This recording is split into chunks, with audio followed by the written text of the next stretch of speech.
une nouvelle d'Isaac Asimov, Effet miroir.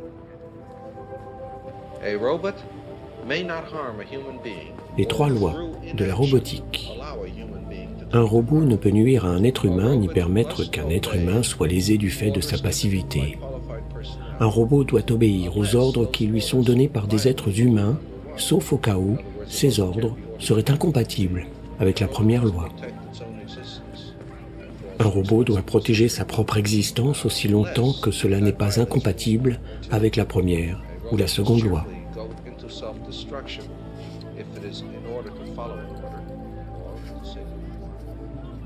Leja Pele venait de décider de rallumer sa pipe quand la porte de son bureau s'ouvrit sans qu'on eût préalablement frappé, ni que personne ne fût d'une façon ou d'une autre annoncé.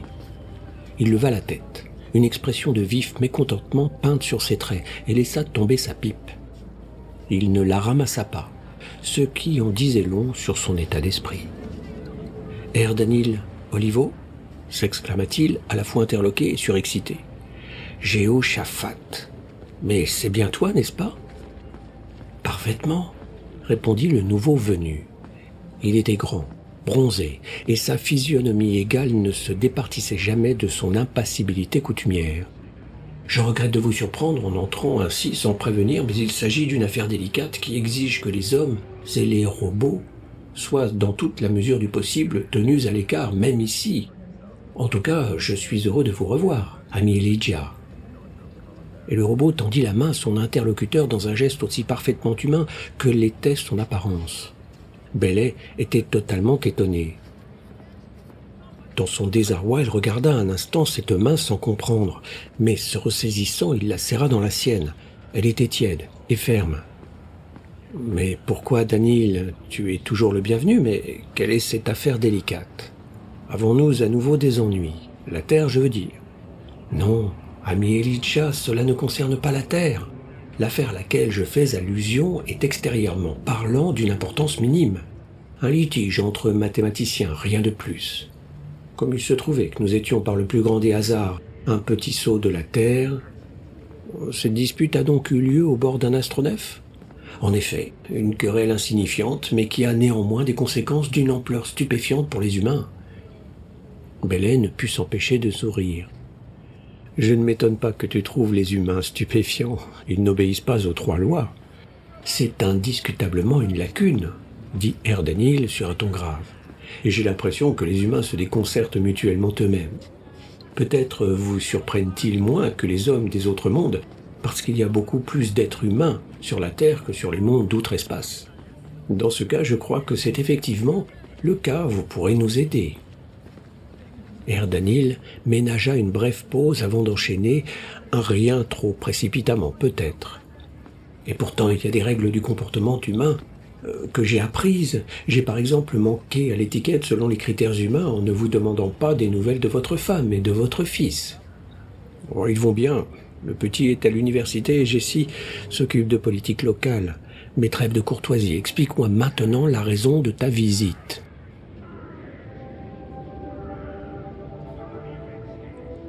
Comme je vous le disais, nous étions au large de la Terre. C'est pourquoi j'ai proposé au commandant de vous demander une consultation. Et il a été d'accord. En un éclair, Bellet eut la vision d'un orgueilleux et autocratique commandant d'astronefs spatiens consentant à se poser sur la Terre. La Terre entre toutes les planètes. Pour consulter un terrien entre tous les peuples. Je crois que dans la situation où il se trouvait, il aurait accepté n'importe quoi. En outre, j'ai été très élogieux à votre égard, encore que je n'ai pas dit toute la vérité. Finalement, j'ai accepté de conduire moi-même toutes les négociations pour que personne, passagers ou homme d'équipage, n'ait besoin de mettre les pieds dans une cité de terriens. Et de parler à un terrien? Oui, mais que s'est-il passé? Parmi les passagers de l'astronef et Takalina se trouvaient 2 mathématiciens qui se rendaient à un congrès interstellaire de neurobiophysique sur Aurora. Ce sont ces 2 mathématiciens, Alfred Barr-Humboldt et Genao Saba, qui sont au centre de la querelle. Peut-être avez-vous entendu parler de l'un d'eux, ou de tous les 2, ami Elijah? Ni de l'un ni de l'autre. répliqua finalement Bailey. Je ne connais rien aux mathématiques. J'espère que tu n'as dit à personne que je suis un fanatique des maths, Daniel. Soyez tranquille, ami Elijah, je sais que vous n'en êtes pas un. Cela n'a d'ailleurs aucune importance, car la nature exacte du genre de mathématiques dont il s'agit est sans rapport avec le problème. Bien, alors continue. Puisque vous ne connaissez pas ces deux hommes, ami Elijah, je vous dirais que le docteur Humboldt a largement passé le cap de sa 27e décennie. Pardon, ami Elijah? Rien, grommela Bailey avec irritation. Il avait simplement bougonné de façon plus ou moins incohérente, réaction de protestation naturelle contre la longévité des Spatiens. Et il est encore en activité malgré son âge. Sur la Terre, les mathématiciens ont dépassé la trentaine. Le docteur Humboldt, dont la réputation est depuis longtemps établie, est l'un des 3 plus grands mathématiciens de la galaxie, rétorqua calmement Daniel. Il est assurément toujours en activité. Le docteur Sabat, quant à lui, est très jeune. Il n'a pas 50 ans, mais est d'ores et déjà considéré comme le plus remarquable des nouveaux spécialistes des branches les plus compliquées des mathématiques. Ce sont donc tous les deux des grands, laissa tomber Bailey. Se rappelant sa pipe, il la ramassa. Mais renonçant à l'allumer, il la secoua sans la vider. Bon, que s'est-il passé? Un assassinat, l'un d'eux a-t-il apparemment tué son confrère?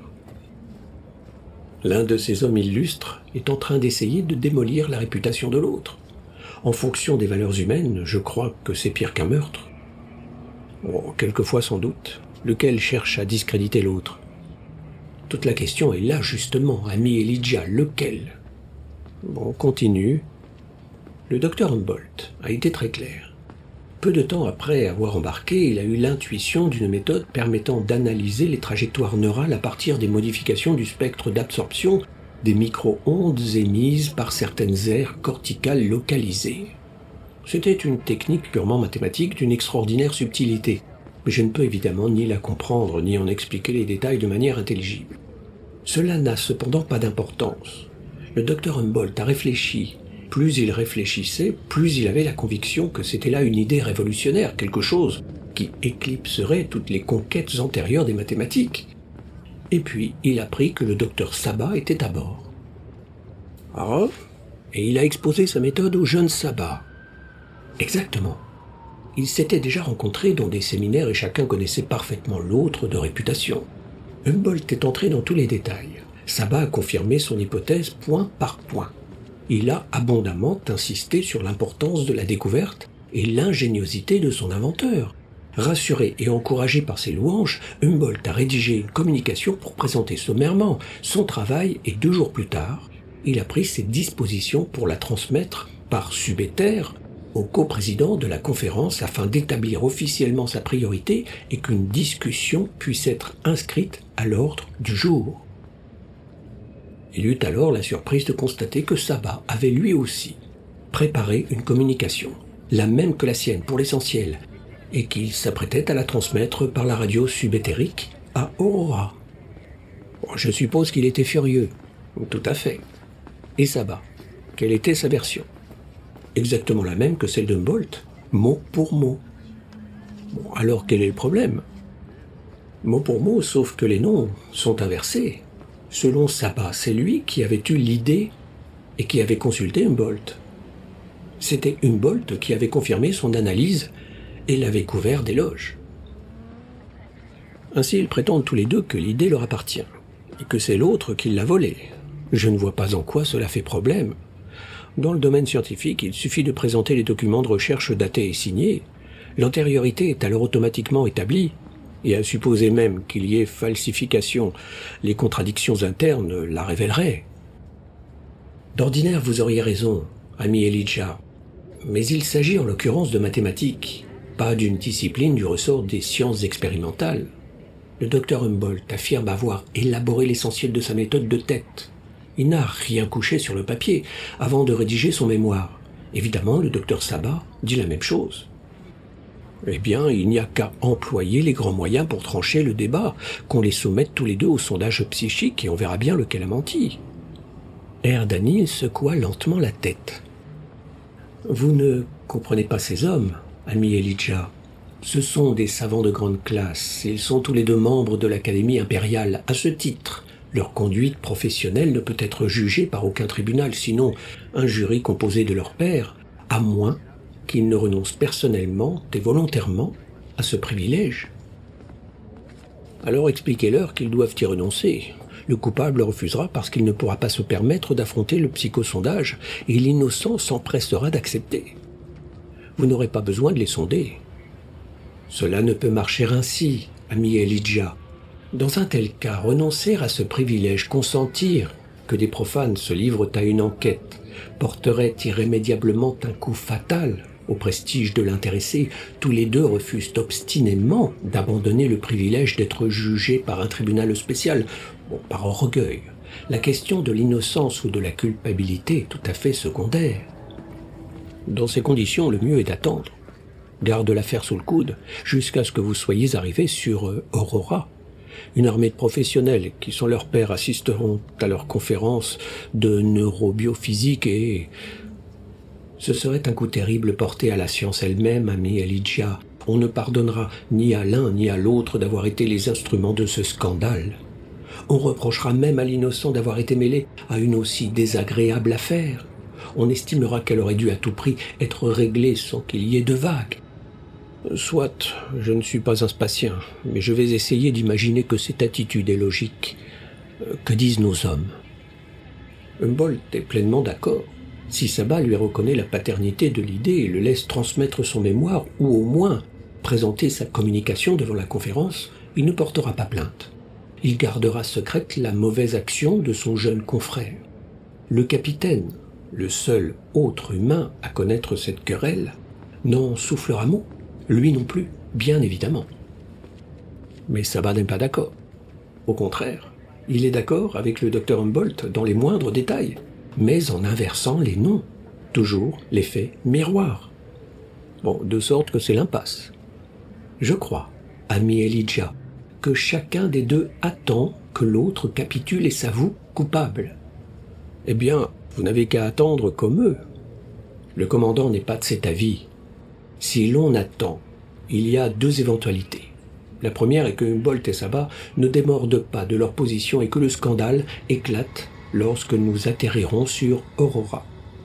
Le commandant, à qui il incombe d'administrer la justice à son bord, sera discrédité pour avoir été incapable de régler discrètement l'affaire sans faire de bruit. Et cela, il ne l'admet absolument pas. Quel est le second terme de l'alternative? Que l'un d'eux avoue avoir voulu voler l'autre. Mais le fera-t-il parce qu'il est vraiment coupable ou par noblesse d'âme dans l'espoir d'éviter le scandale? Serait-il équitable de ruiner le crédit d'un homme qui a justement la candeur de préférer sacrifier sa réputation que de nuire à la science en tant que telle? De même, le coupable pourrait passer aux aveux au dernier moment et s'y prendre de manière à donner l'impression qu'il ne s'y résigne que dans l'intérêt supérieur de la science. Ainsi, échapperait-il à l'opprobre en rejetant sur l'autre l'infamie de sa mauvaise action? Le commandant serait seul à être au courant, mais il n'entend pas passer le reste de son existence à se demander s'il n'a pas pris parti à une grotesque dénaturation de la justice. Bailey soupira. Quel casse-tête! La question est de savoir lequel craquera le premier avant l'atterrissage. Ton histoire est-elle terminée? Pas tout à fait. Il y a des témoins. Jéhoshaphat, pourquoi ne l'as-tu pas dit tout de suite? Quels sont ces témoins? Le domestique personnel du docteur Humboldt. Un robot, je suppose. Oui, il s'appelle R. Preston. Il a assisté de bout en bout à la conférence initiale et corrobore point par point la thèse de son maître. Si je comprends bien, il déclare que l'idée était bien celle du docteur Humboldt pour commencer, et que le docteur Humboldt l'a exposée de façon détaillée au docteur Sabat, et que le docteur Sabat s'est répandu en louanges, etc. Exactement. Je vois. Cela règle-t-il la question? Je présume que non. Vous avez raison. Cela ne règle rien, car il y a un second témoin. Le docteur Sabat a lui aussi un domestique personnel, R. Ida, un robot qui se trouve être du même modèle que R. Preston. Ils sont sortis la même année, je crois, de la même usine. Tous deux sont au service de leur maître depuis le même nombre d'années. Quelle bizarre coïncidence.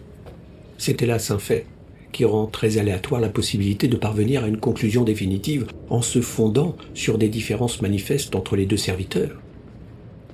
Parce que R. Ida raconte la même histoire que R. Preston? Exactement, à ceci près que les noms sont intervertis. R. Ida soutient donc que le jeune Sabah, celui qui n'a pas encore 50 ans, Lydia Bailey n'étouffa pas totalement la note de sarcasme qui perçait dans sa voix. Lui-même n'avait pas encore 50 ans, et il se sentait loin d'être jeune.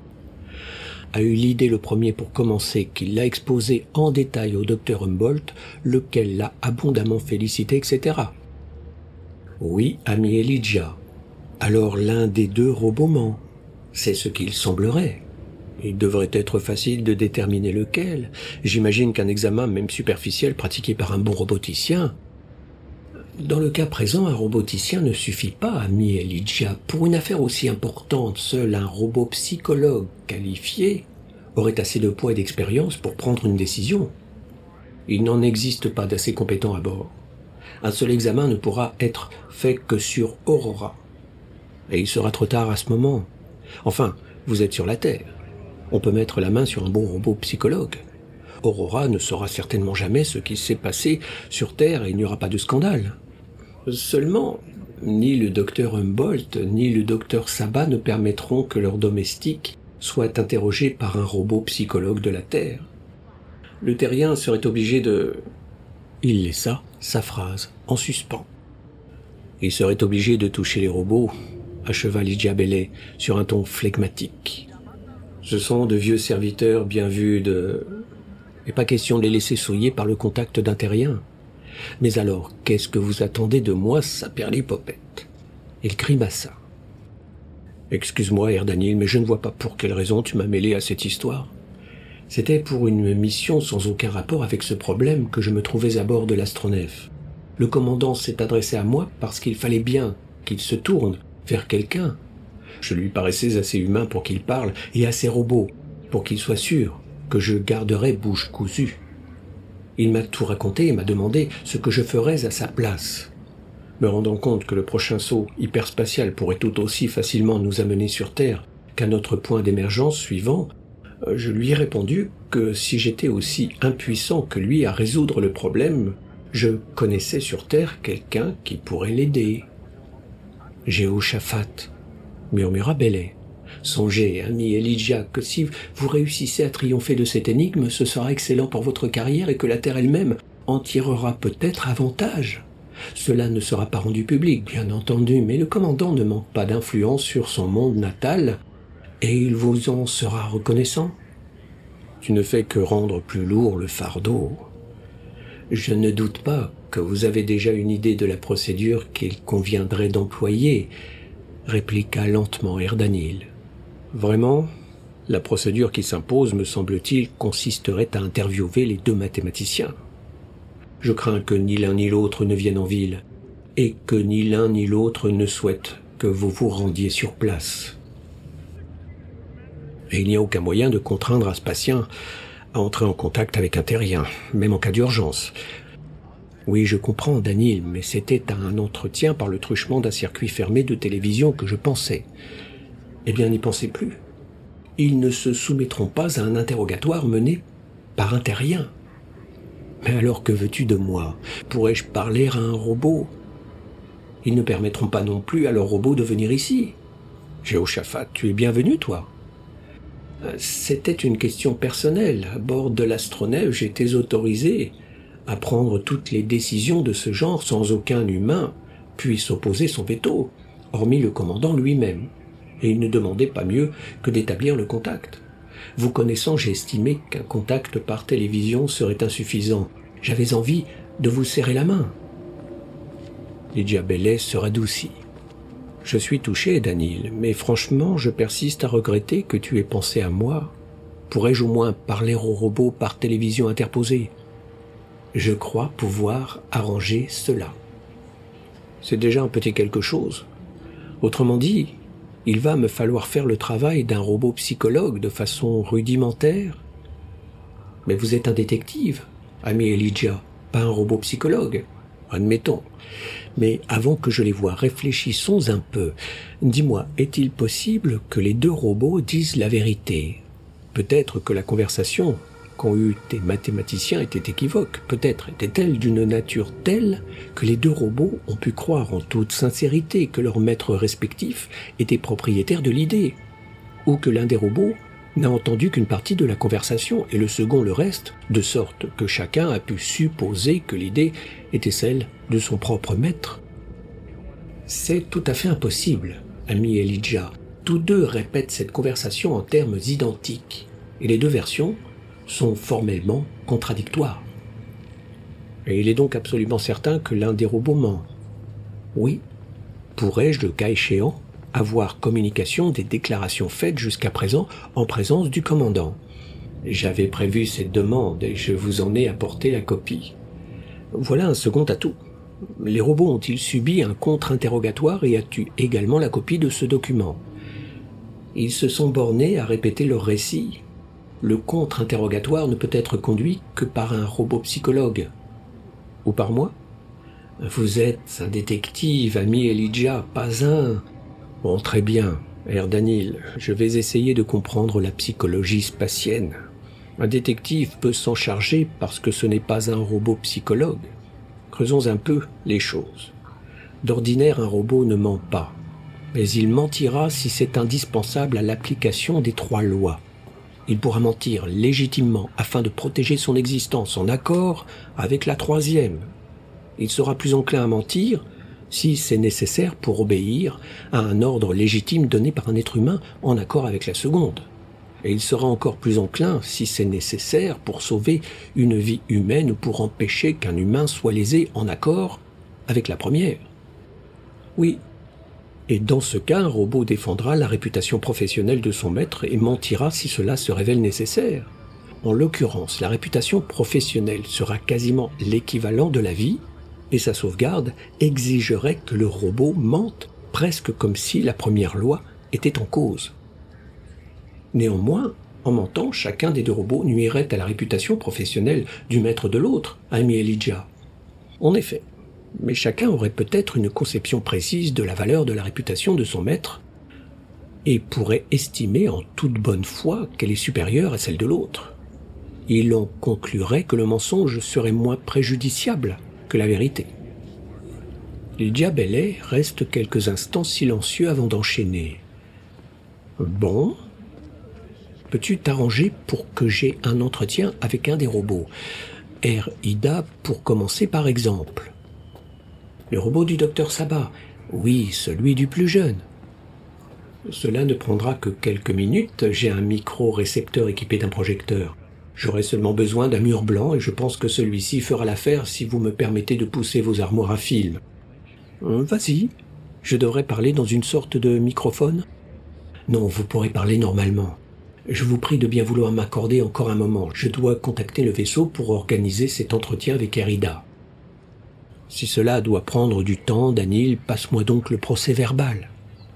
Tandis que Erdanil installait son matériel, Elijah Bellet alluma sa pipe et commença à feuilleter les pages arachnéennes sur lesquelles étaient consignés les témoignages recueillis. Au bout de quelques minutes, Erdanil dit « Si vous êtes prêt, ami Elijah, Ida est à votre disposition. Mais peut-être préférez-vous terminer d'abord votre lecture ?» Bellet soupira. « Non, il n'y a rien de plus à apprendre là-dedans. Passe-le-moi et fais en sorte que la conversation soit enregistrée et copiée. » Ida, que la projection en 2 dimensions sur le mur rendait irréelle, n'était pas une créature humanoïde comme Erdanil. C'était pour l'essentiel une structure métallique. Son corps était grand mais massif, et à quelques détails de construction près, rien ou presque ne permettait de le distinguer des nombreux robots que Bellet avait déjà vus.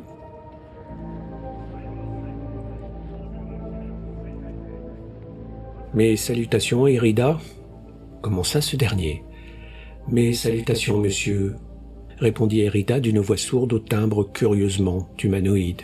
« Vous êtes le serviteur personnel de Genao Sabat, n'est-ce pas ?»« Oui, monsieur. » « Depuis combien de temps êtes-vous à son service ?»« 22 ans, monsieur. »« Et vous attachez du prix à la réputation de votre maître ?»« Oui, monsieur. » Considérez-vous qu'il est important de le défendre? Oui, monsieur. Aussi important que de protéger son existence physique? Non, monsieur. Aussi important que de défendre la réputation de quelqu'un d'autre. Hérida hésita. C'est une question de mérite individuel dans chaque cas d'espèce, monsieur. On ne peut fixer une règle générale. Ce fut au tour de Bailey de marquer une hésitation. Les robots spatiens s'exprimaient avec plus de fluidité et de façon plus intellectuelle que les modèles terriens. Si vous estimiez que la réputation de votre maître a plus d'importance que celle d'un autre, d'Alfred Barr Humboldt par exemple, mentiriez-vous pour la défendre? Oui, monsieur. Avez-vous menti dans votre déposition relative à la querelle qui a opposé votre maître au docteur Humboldt? Non, monsieur. Mais si vous mentiez, vous le nieriez pour protéger ce mensonge, n'est-ce pas? Oui, monsieur. Bien. Maintenant écoutez-moi. Votre maître, Genao Saba, est un homme jeune. C'est un mathématicien de grande réputation, mais il est jeune. Si, dans sa polémique avec le docteur Humboldt, il avait succombé à la tentation et enfreint les règles de l'éthique, sa réputation subirait une certaine éclipse, mais comme il est jeune, il aurait amplement le temps de la restaurer. Son intelligence lui ferait remporter ultérieurement bien des victoires et finalement, cette tentative de plagiat serait considérée comme l'erreur d'un jeune homme fougueux qui a agi à la légère. C'est là quelque chose qui se rachèterait dans l'avenir. En revanche, si c'était le docteur Humboldt qui avait succombé à la tentation, ce serait beaucoup plus grave. C'est un vieil homme dont les succès se sont étendus sur plusieurs siècles. Jusqu'à présent, sa réputation est demeurée sans tache. Et pourtant, cette seule mauvaise action effacerait tout le reste et compte tenu du temps relativement court qui lui reste à vivre, il n'aurait pas l'occasion de se racheter. Il ne lui resterait plus grand-chose à réaliser. Il y aurait beaucoup plus d'années de travail gâchées dans le cas d'Humboldt que dans le cas de votre maître, et il aurait beaucoup moins de chances de reconquérir sa renommée. Vous vous rendez compte, n'est-ce pas, que la situation dans laquelle Humboldt se trouve est plus grave et qu'elle est davantage digne d'intérêt? Un long silence succéda à ces mots. Enfin, Hérida laissa tomber d'une voix égale. Mon témoignage était mensonger. La paternité de ce travail revient au docteur Humboldt et mon maître a illégitimement tenté de s'en attribuer le crédit.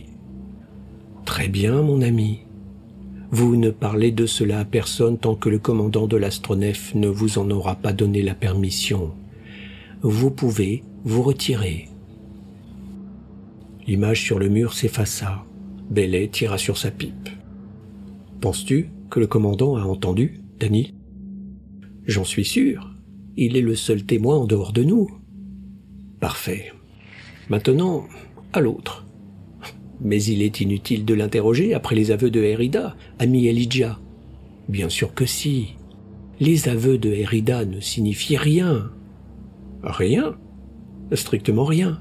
Je lui ai expliqué que c'était le docteur Humboldt qui était dans les plus mauvais draps. S'il mentait pour protéger Saba, il serait naturellement revenu à la vérité, comme d'ailleurs il prétend l'avoir fait. D'un autre côté, s'il disait la vérité, il aurait menti pour protéger Humboldt. C'est toujours l'effet miroir et nous n'avons pas avancé d'un pas. Mais qu'obtiendrons-nous en interrogeant Air Preston? Rien, si l'effet miroir était parfait. Mais il ne l'est pas. Après tout, il y a un robot qui dit la vérité et un qui ment. C'est là un point d'asymétrie. Je veux voir Air Preston. Et si la transcription de l'interrogatoire de Hérida est faite, donne-la-moi.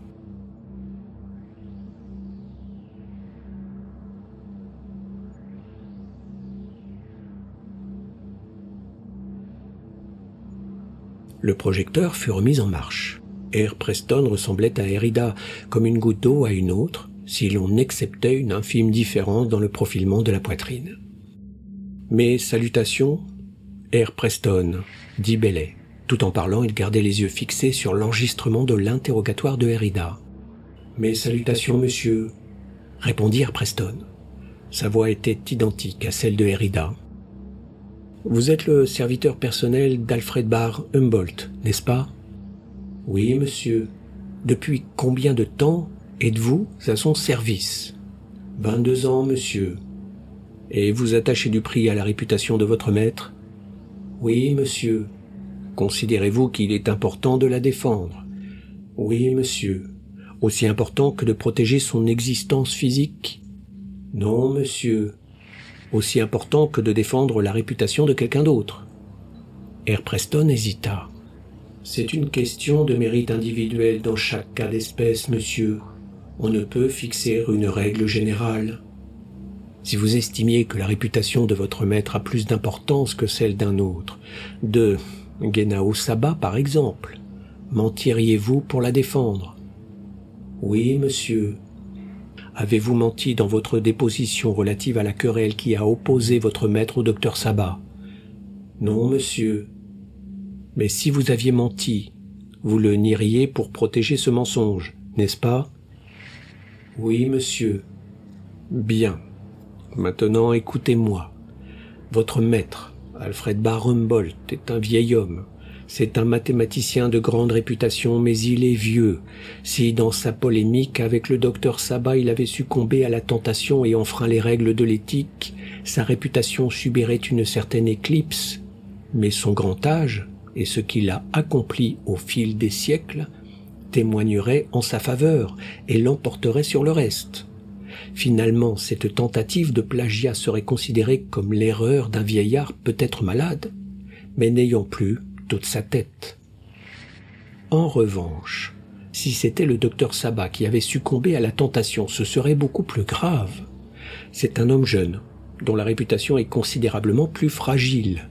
Normalement, il aurait devant lui plusieurs siècles pour accumuler des connaissances et accomplir de grandes choses. Une seule erreur de jeunesse anéantirait tout. L'avenir qu'il risquerait de perdre est beaucoup plus vaste que celui de votre maître. Vous vous rendez compte, n'est-ce pas, que la situation dans laquelle Saba se trouve est la plus grave et qu'elle est davantage digne d'intérêt?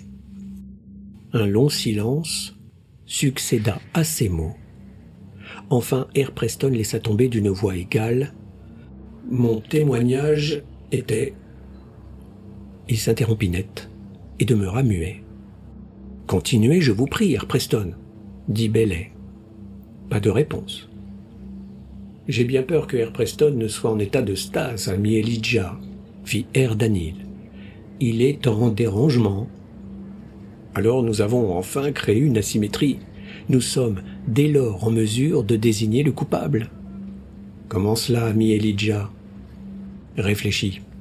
Suppose que tu sois innocent et que ton robot personnel puisse en témoigner. Tu n'aurais rien à faire. Ton robot dirait la vérité et se porterait garant de toi. Mais si tu étais coupable, tu dépendrais du mensonge de ton robot. Tu serais dans une situation un peu plus hasardeuse car bien que le robot mentirait, si c'était nécessaire, il serait plus enclin à dire la vérité qu'à mentir. Le mensonge serait moins solide que la vérité. Pour pallier cet inconvénient, le coupable ordonnerait très vraisemblablement au robot de mentir. De cette façon, la première loi serait renforcée par la seconde, peut-être très vigoureusement. Cela me paraît juste. Admettons que nous ayons un robot de chaque type. Le premier passerait de la vérité non renforcée au mensonge. Il pourrait le faire après un temps d'hésitation sans beaucoup de difficulté. L'autre passerait du mensonge puissamment renforcé à la vérité, mais seulement au risque de court-circuiter différents canaux positroniques et de tomber en stase. Et comme Air Preston est tombé en stase, le maître de Air Preston, le docteur Humboldt, est le plagiaire.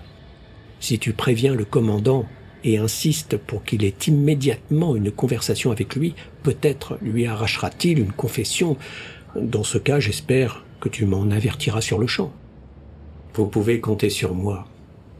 Je vous demanderai de bien vouloir m'excuser, ami Elijah, mais il faut que j'aie un entretien confidentiel avec le commandant sans délai.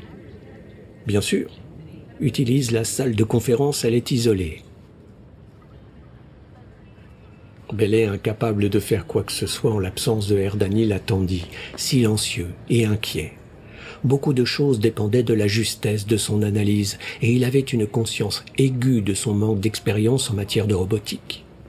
Air Danil le rejoignit une demi-heure plus tard. Ce fut, pour ainsi dire, la demi-heure la plus longue de la vie de Bailey. Impossible, évidemment, d'essayer de deviner ce qui s'était passé par l'expression du visage impassible de l'humanoïde.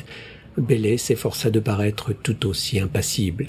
« Eh bien, Erdanil, vous avez vu juste, ami Elijah, le docteur Humboldt a avoué. Il escomptait, a-t-il dit, que le docteur Sabat céderait et le laisserait triompher. La crise est dénouée et vous pouvez compter sur la reconnaissance du commandant. Il m'a autorisé à vous dire qu'il admire grandement votre subtilité, je crois, que je bénéficierai moi-même de la suggestion que j'ai faite de recourir à vous. »« C'est parfait, » fit Bailey, qui chancelait sur ses jambes et dont le front était moite maintenant que son verdict s'était avéré juste. « Mais par Jéhoshaphat, Erdanil, je te supplie de ne plus me mettre à nouveau dans un pareil pétrin. »« J'essaierai, ami Elijah. Tout dépendra bien sûr de l'importance de l'éventuel problème à venir, de votre proximité et d'un certain nombre d'autres facteurs. En attendant, j'aurais une question à vous poser. »« Oui ? N'était-il pas possible de supposer que le passage du mensonge à la vérité était simple et difficile celui de la vérité au mensonge ? Dans cette hypothèse, le robot qui serait passé de la vérité au mensonge ne serait-il pas tombé en stase ? » En effet, Erdanil, on aurait pu suivre ce raisonnement, mais c'est l'autre qui s'est révélé exact. Humboldt a avoué, n'est-il pas vrai ? Le fait est, mais les deux arguments opposés étant possibles, comment avez-vous réussi à trouver aussi rapidement le bon, ami Elijah ? Les lèvres de Bailey se crispèrent, mais presque instantanément il se détendit et son rictus se transforma en sourire. Parce que j'ai tenu compte des réactions humaines, pas des réactions robotiques, Erdanil. Je connais mieux les êtres humains que les robots. En d'autres termes, j'avais mon idée sur le coupable avant même d'interroger les robots, lorsque je suis parvenu à provoquer une réaction asymétrique chez eux. J'ai tout simplement interprété cette réaction de manière à ce qu'elle accuse celui des deux mathématiciens que je considérais déjà comme le coupable. La réponse robotique a été suffisamment spectaculaire pour que celui-ci craque. Mon analyse du comportement humain n'aurait peut-être pas été suffisante pour obtenir ce résultat. Je suis curieux de savoir quelle a été votre analyse. Par Jéhoshaphat, Erdanil, réfléchis donc un peu, et tu n'auras pas besoin de me le demander. Il y a un autre point d'asymétrie dans cette histoire d'effet miroir en dehors de la question du vrai et du faux. L'âge des deux hommes. L'un est très vieux et l'autre est jeune. Oui, bien sûr, mais encore. C'est tout simple. Je conçois qu'un homme jeune qui a brusquement une idée révolutionnaire consulte un vieil homme qu'il considérerait déjà comme un demi-dieu dans sa spécialité lorsqu'il était étudiant. Mais je vois mal un homme âgé, chargé d'honneur et habitué au triomphe, qui a brusquement une idée révolutionnaire consulter quelqu'un qui a plusieurs siècles de moins que lui, et en qui il ne voit forcément qu'un freluquet. Je ne sais quel terme un spatien emploierait. De plus, si un homme jeune en a l'occasion, ne parlera-t-il pas de sa découverte au demi-dieu qu'il révère ? D'un autre côté, un vieillard conscient de son propre déclin pourrait fort bien saisir cette dernière chance aux cheveux, jugeant ne pas avoir à tenir compte d'un blanc-bec. Bref, il était inimaginable que Sabat ait volé l'idée d'Humboldt. Le docteur Humboldt, quel que fût l'angle sous lequel on examinait les choses, était le coupable. Erdanil médita un bon moment. Enfin, il tendit la main à Bailey. « Il est temps que je prenne congé, maintenant, ami Elijah. J'ai été heureux de cette rencontre. Peut-être nous reverrons-nous bientôt ?» Bailey secoua chaleureusement la main du robot. « Pas trop tôt quand même, si tu n'y vois pas d'inconvénient, Erdanil. » A robot may not harm a human being, or through inaction allow a human being to come to harm. A robot must obey orders given it by qualified personnel, unless those orders violate rule number 1. In other words, a robot can't be ordered to kill a human being. A robot must protect its own existence. After all, it's an expensive piece of equipment. Unless that violates rules 1 or 2. A robot must cheerfully go into self-destruction if it is in order to follow an order or to save a human life. Effet miroir est une nouvelle d'Isaac Asimov, extrait du recueil Espace Vital, nouvelle, publié aux éditions Le Masque. Narration, réalisation sonore et musique, Eric Hansen.